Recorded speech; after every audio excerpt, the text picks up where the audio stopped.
Welcome to The Explainer. Today we're tackling a seemingly simple but honestly mind-bending question about the very fabric of our universe. I mean, we talk about it all the time, right? We send satellites into it, but what actually is space? So let's just dive right in and shatter the biggest misconception right off the bat. When you look up at the night sky, it's so easy to think the darkness between those twinkling stars is just a boring, empty void. Just absolutely nothing. But the reality? Space is far from empty. That vacuum of outer space is actually this incredibly dynamic environment filled with something called the interstellar medium, or ISM for short. Think of it as an impossibly thin mixture made up of 99% gas, which is mostly just a vast swirling ocean of hydrogen and helium, and about 1% cosmic dust.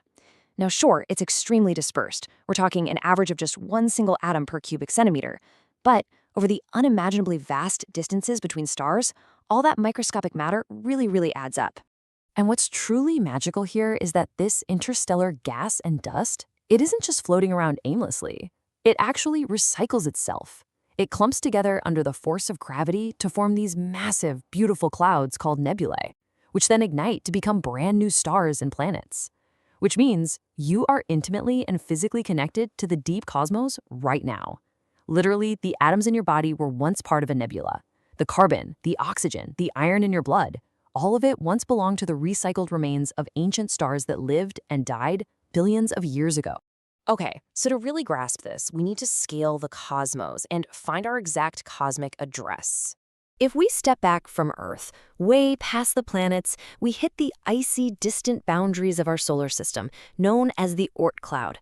But we're really just getting started. Pull back a bit further, and our entire Milky Way galaxy is basically just one neighborhood in what's called the local group.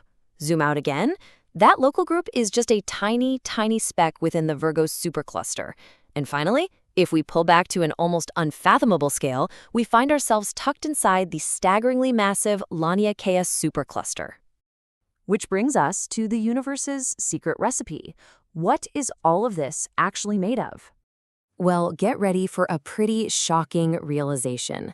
Everything we just talked about, everything we can actually see, the stars, the planets, those glowing nebula, you, me, that is all ordinary, or baryonic matter, and it makes up less than 5% of the universe. Less than 5%. The rest of it is entirely invisible to us. Nearly 27% is dark matter, and a massive 68.3% is dark energy. So you're probably wondering, how do we actually know this if we can't see 95% of it? Well, to figure out the rest of the cosmos, scientists basically have to reverse engineer the universe like it's a mysterious cupcake. Imagine I handed you a single cupcake and told you to perfectly recreate the recipe, but you only ever get to taste tiny little crumbs. That's what cosmologists do.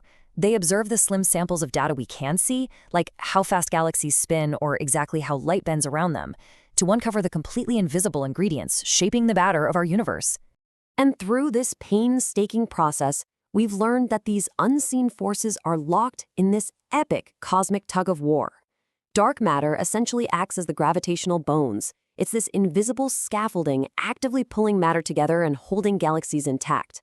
But on the flip side, dark energy is this unseen opposing force actively pushing space apart, constantly accelerating the universe's expansion and threatening to literally tear those massive structures away from each other. Now look at the architecture this creates. It forms the cosmic web, which is quite literally the largest pattern in nature. When these invisible forces interact with regular matter over billions of years, they don't just form random, messy clumps. Gravity organizes everything into an incredibly beautiful three-dimensional structure. It's fundamentally made of three parts. First, you have galaxy clusters, these ultra-dense nodes binding thousands of galaxies together. Connecting those nodes are filaments and walls, massive glowing thread-like structures of dark matter in galaxies that stretch for millions of light years. And then, separating all of this are the cosmic voids. These are immense, dark, practically empty bubbles of space. To give you a grounding sense of scale on just how mind-bogglingly vast these empty spaces are, take a look at the Boötis void. Just one of these empty bubbles in the cosmic web is a staggering 300 million light-years wide. It is such a massive cosmic desert that if our very own Milky Way had been placed right smack in the center of it, we wouldn't have even known other galaxies existed until the 1960s, when our telescopes finally got powerful enough to see that far. This grand architecture naturally brings us to the ultimate question of scale. Where does this web actually end? 93 billion.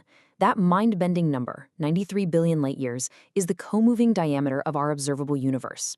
Because light has a strict speed limit and the universe has a specific age, this 93 billion light-year bubble represents the absolute limit of all the matter whose light has had enough time to physically travel across space and hit our telescopes since the Big Bang.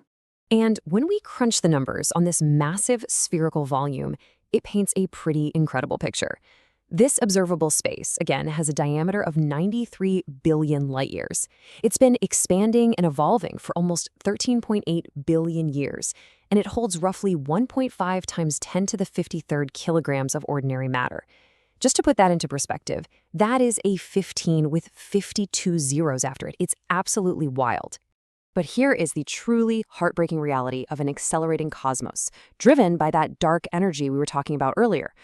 While our visibility limit, the stuff we can theoretically see, stretches 46 billion light-years in any direction from Earth, our reachable limit is permanently capped at a radius of just 16 billion light-years. Meaning, even if we left Earth today traveling at the absolute speed of light, we could never physically reach anything beyond that 16 billion light-year boundary. It's mathematically impossible. Because space is expanding faster and faster, a staggering 94% of the majestic galaxies we can observe twinkling in the night sky right now are already forever locked away from us. They've crossed a cosmic event horizon.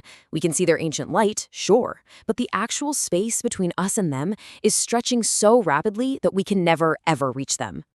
So, as we wrap up this explainer, I want to leave you with this final, provocative thought. If we can only ever interact with such a tiny, fleeting fraction of what we currently see in the sky, what spectacular mysteries are hiding out there in the dark, expanding spaces we will never, ever reach?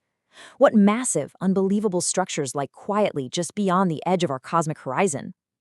It is a profoundly humbling reminder of our actual place in this vast, dynamic web.